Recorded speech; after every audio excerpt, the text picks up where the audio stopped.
Hey everyone, sorry about that. Technical difficulties. We love Be Live, but they are a beta test. So go ahead, Joe, if you remember where you left off. Sure. So we were talking about the three dynamics of a relationship then that becomes unforgettable as opposed to that which lives in a rut. The kind of relationship that years from now is where you feel the deep loss when one passes, because you've become the person who was the greatest source of affirmation into your partner's life, acceptance, and advocacy. So there's really three questions to ask tonight. Tomorrow, what's the best way that you can affirm the one that you love? What you need to say, what is it that you could do? What is it about them that you sense they need to have reinforced that you accept? Might be on the quirky side, but more likely maybe an insecurity that they're beginning to give into, maybe a lie that they're believing about themselves, and they just need to know you love them as they are. And then the third piece is, what can you do tomorrow to communicate to your partner that you are for them, that you know they are becoming the person that God has designed them to be. So those are the big three. And here's what I love about Brian and Erica. I've now known them for 2 years. I've known them in more than a friendship context. So I got to put them through a fairly grueling 6-hour plus interview assessment in which I dug very deeply into their lives. And then since then, I've had the privilege of coaching them within relationship. And here's the thing that's amazed me. So this couple has been together for 8 years, and I have come to really appreciate a number of things about them. First of all is the way in which they openly and honestly communicate with one another, and then pass that communication on to me. So I know how much Brian loves Erica. He tells me about her fortitude, about her desire to press into what is right. I know how she sets for herself goals and pushes to accomplish them. I know how hard she works for the sake of her children. I know how she has stepped into Brian's life and been there to both affirm, accept, and advocate. So I know these things because Brian is telling them to me, and I also know things about Brian because Erica is telling them to me. So when I'm on the phone, these two aren't just talking to me about issues they're working through. They're talking to me about each other, and what I get from them is all the positive that they're loving about the other, because that's what is really moving them forward. This is not a relationship by which they're just grinning and bearing it and surviving and trying to get through. It's certainly not a relationship in a rut. This is a relationship that is driving forward. So the thing that I've come to love about them is this honesty and openness in communication. They're incredibly vulnerable with me, and that comes because they've learned how to be vulnerable with each other. They've learned the signs of what to look for in a person that you can entrust yourself to. They have shared things with me that they wouldn't just share with anyone else, because they've come to understand the value of discernment, and they've come to understand the power of being able to find the right people in your life that you can then open yourself up to, and know that you're going to be heard, but also given honest feedback, and most importantly, the powerful question that makes you think and own what is happening in your relationship. I love about them that they're very fun. So what surprises me is they tell me a story of something rough they've gone through, and another story, and another story, and another story, and another story. And I'm thinking, how can you two still be in love with each other, let alone laugh, especially with the darling children, amazing children, but 3 who are 3 and younger. I mean, I was getting grandpa practice tonight. It was amazing. And after they put him to bed, I said to Brian, there's a reason young people have children. But these two, consistently in the time that I have known them, have put themselves first, their relationship first. And that is so critical and so key. So here's what I've discovered. A couple who have been in a relationship for 8 years, but have really processed through and been open with really a maturation relationship that feels like they should have been together 15 or 20 years. And I have worked with couples now for, well, a long time, let's just put it that way. This isn't hair dye here. And so, first of all, I was surprised when I first learned that they'd been together for 8 years, which to me is short, and yet 8 years is far more than many couples experience, unfortunately. But within that 8 years, they haven't just been through the circumstances every couple goes through. They've been hammered. And in it, they have chosen to do what every couple needs to do, which is both look inward in themselves and then inward into their relationship and bring that forth. So I'm so excited. I was so excited when they decided to really dive into taking their relationship and offering it to help to you. So Brian and Eric, I'm very proud of you. Bakers.tv is really going to be a critical ministry for people, because here's the thing that a lot of us already know. You know this. Don't put before us the couple who says they have it all together, and all they're doing is giving you principle and principle and principle and principle and principle. Give us the couple that have worked through some things or are working through things. Let's be on the journey together.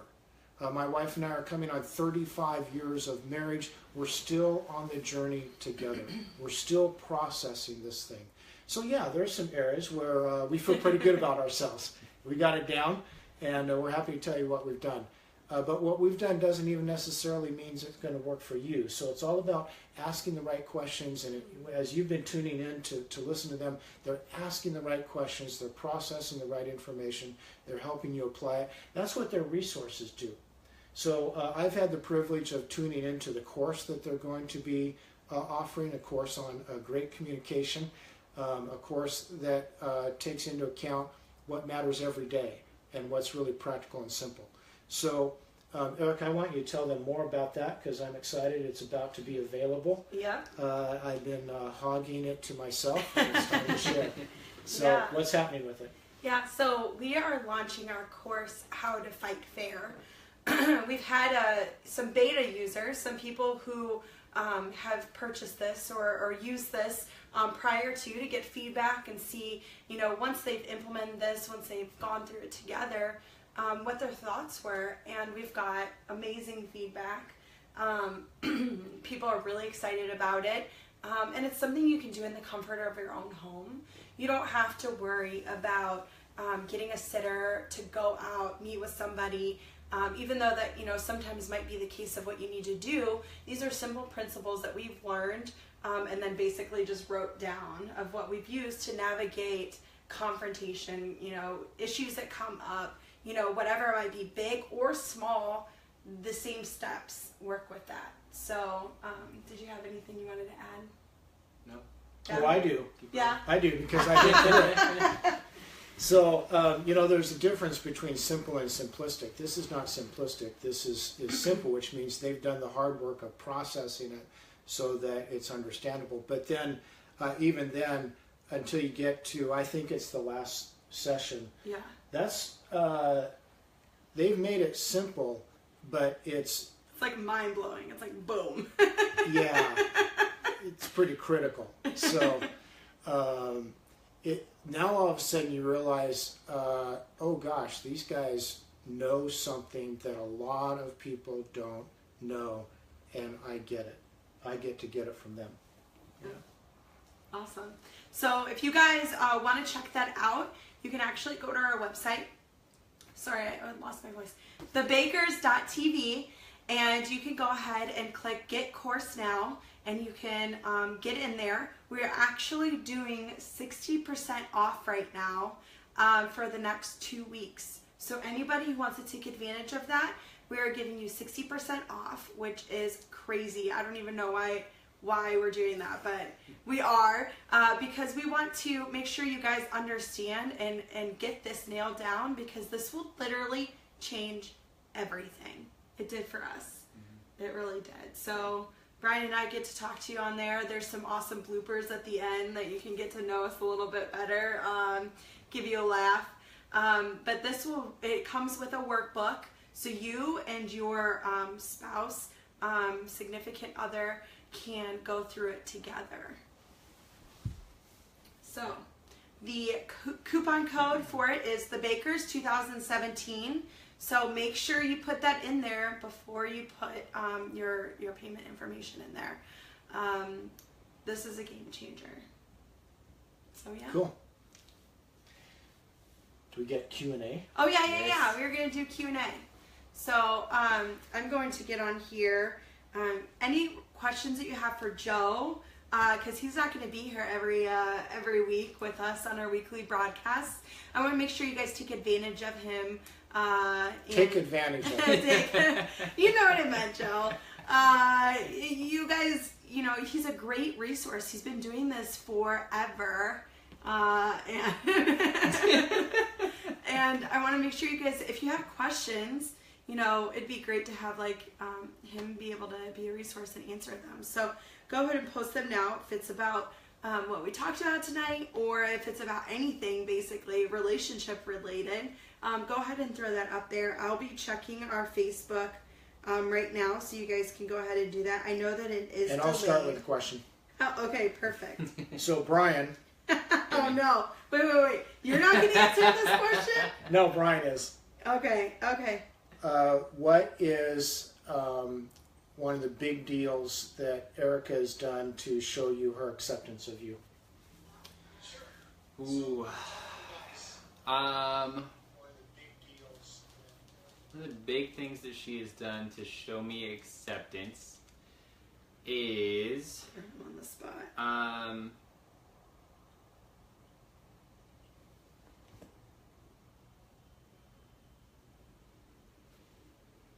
I would say the fact that she, and this is kind of taking it to the next step, but it really showed me how much she accepts me. But she is always challenging me to do more. So acceptance is huge for me, because I've struggled with believing in myself, and so for her to say not only I believe in the things that you are doing right now, but for her to say I believe that you can do far greater things than this. In ministry and in life and in wherever God takes you, I think that you can do even greater things than that. So, so that's really shown me that she has accepted me and is there for me. So here's a guy who was literally told by someone, you are incompetent and will never succeed. So I wonder if that's happened to you. I'm sure it has, and that's the point. Your partner has been told by people around them, you are less, when you know they are more. And so you must be the dominant voice.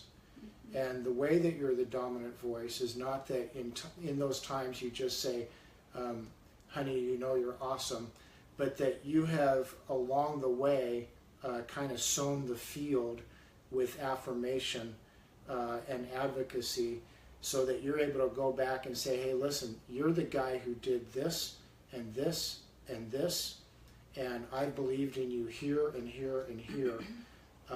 And it's amazing when you've kind of laid that foundation. Mm-hmm. Yeah, for sure. That was a good question, Joe. Thank you. We have a question from Heather Bensinger.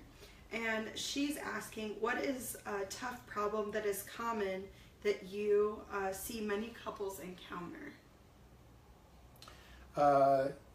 Difference in sexual constellation. So one who is putting a higher priority on sexual relationship over the other. Generally, it's because we have done a lousy job in our society of teaching men and women about the power of their own sexuality and then the power of sexuality within relationship. We've taught sex to be male-centric when actually anatomically it's female-centric, and that if women were being loved as men should be loving them in a sexual way, they would never begin to wane in the role that sex plays in a relationship. However, repeatedly as a relationship goes on, because there's a lack of emotional compatibility, a lack of the affirmation and acceptance and advocacy, all of a sudden sex becomes an event as a part of something that's integral to a couple's relationship. It's easily as equally the most powerful dynamic of anything else in a relationship, but all of which is built up by that ongoing affirmation, acceptance, and advocacy. It's also addressed in the book. I'm on your side, scoot over. Soon available. Yeah, soon available on our resources page. Yeah. Yep. Another question? I'm asking them. It's a little bit delayed. And Heather, feel free to follow up if that was a little general for you. Yes. Heather says she completely agrees, and thanks you. Oh, you're welcome. And Heather, as I think about you, I know I don't know you, but the image I get is of a palm tree, and it's flourishing because it's located near water, and even though it doesn't have a direct, seemingly it's not in the water. That water is feeding into the soil that's feeding into the palm tree. That's my picture, whether it's scientifically correct or not. But here's the point. That which you are longing for is not distant from you. The things that will bring it about are actually just below the surface, and it's alive. You're not deserted. You're not a palm tree that's like dying out. Wow. There's hope for this. That's awesome. This is why this guy changes our life. Yeah. Because he's awesome. Yeah, he is like, I don't know if you guys are faith-based or not. I know we have a mixed crowd of followers, but if you believe in the Holy Spirit, this dude is like dripping in it. So it is awesome. Since the moment we met him, we knew something was different about him. So great. So we have another question from Jen. What are small everyday tips I can implement to be a better wife? I'm not super lovey-dovey, but my husband is. Hi, Jen. We love Jen. As well as Heather. Cool. Jen, the question, you know your husband. So again, those three things I gave to you are the questions for you to process. What does he need to be affirmed by you? And so I don't necessarily buy into the whole love languages thing. I understand it, but there are certain things that are important to him, and it's a matter of thinking through and even being intentional on what makes him distinctive. Why did you marry him? Why are you still married to him? And letting him know what those things are. Also, when you sense there's some insecurity building up, maybe starting to wrestle with his own esteem or identity, what are the things that you love that makes him that kind of quirky person, and how can you communicate that to him? And then again, the third piece is how does he just simply know that you are for him? I like touch a lot. You could put your arm around me, and I think that would be okay. My wife knows. There you are. My wife knows that that I crave that touch. So, so even though you're not necessarily lovey-dovey for your husband to if he loves your touch him. I mean, that's where the servanthood but not duty comes into relationship, and that's a big distinction. I serve you. I don't have to. I choose to.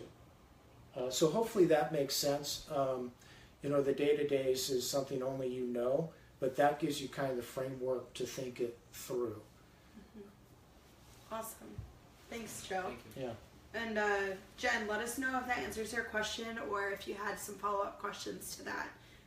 Because I know, like, everything that Joe says is like an onion, and you kind of like peel away at it, And it makes me cry.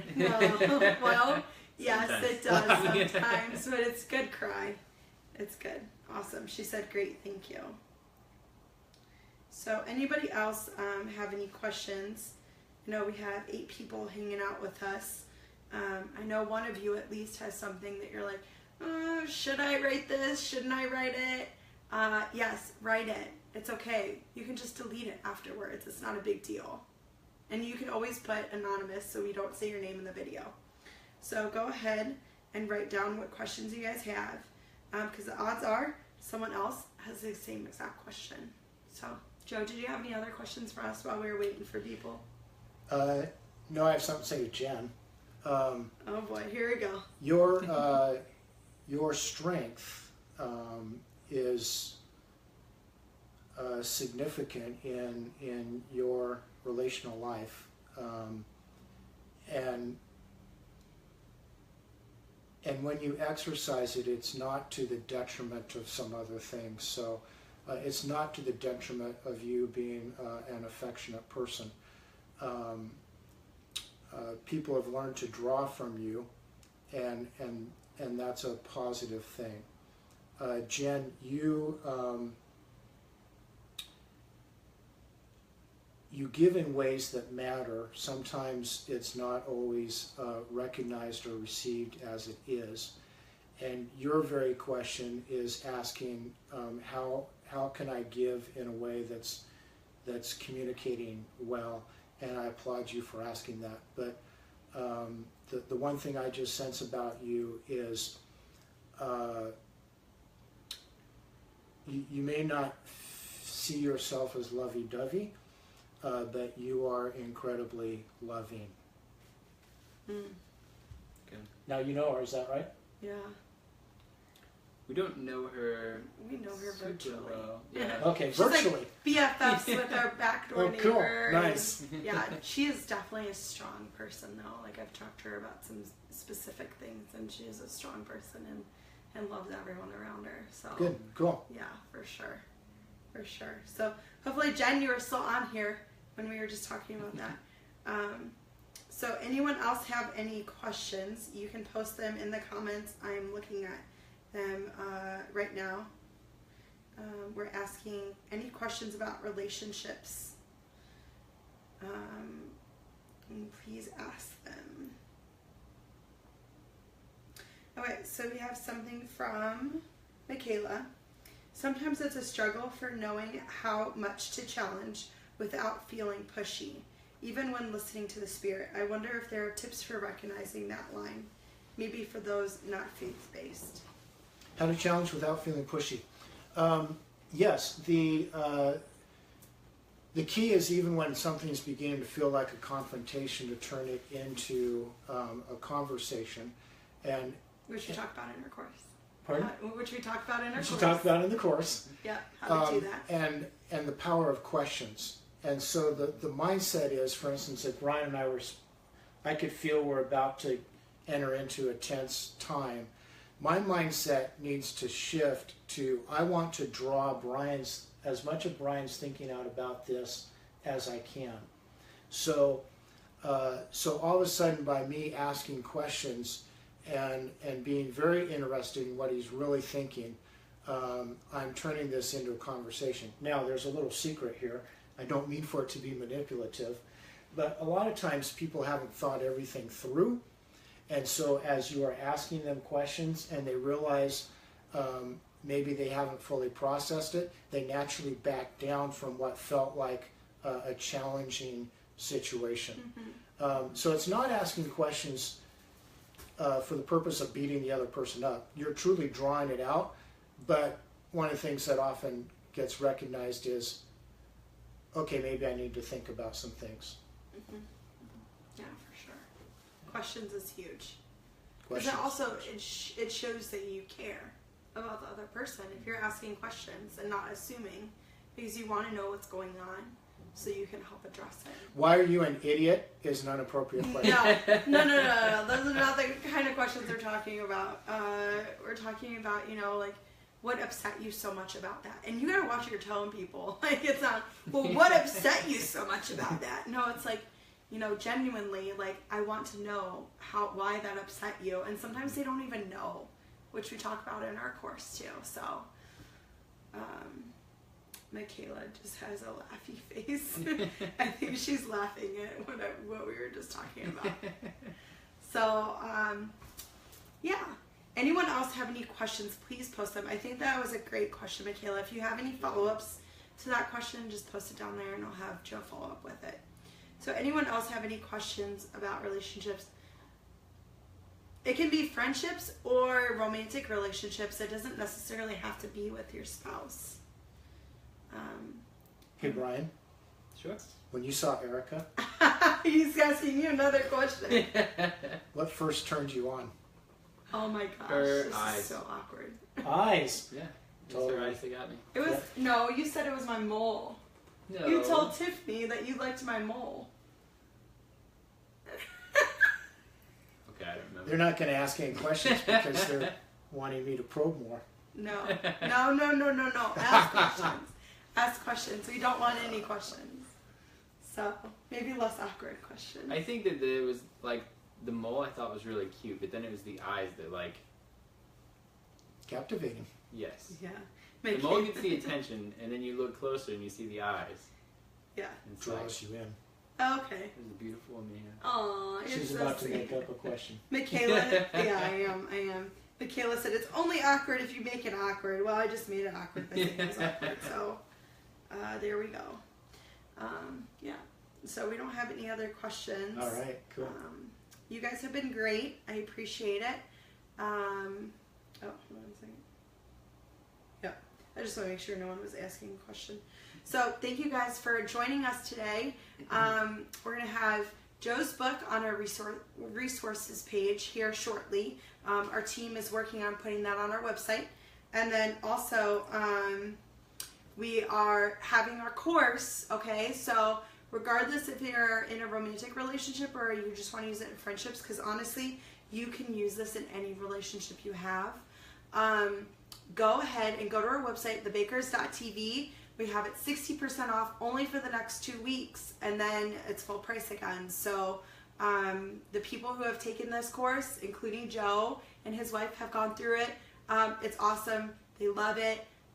It's really helped a lot. So it's what completely changed. If we would pick one thing that completely changed our relationships, it's this. And so that's why we felt the need to make a course on it. So make sure it's the Bakers 2017 is your coupon code. So anything else, Joe? No, thank you so much for having me. Thank you for Thanks, guys. joining us. Yeah. Bye, guys.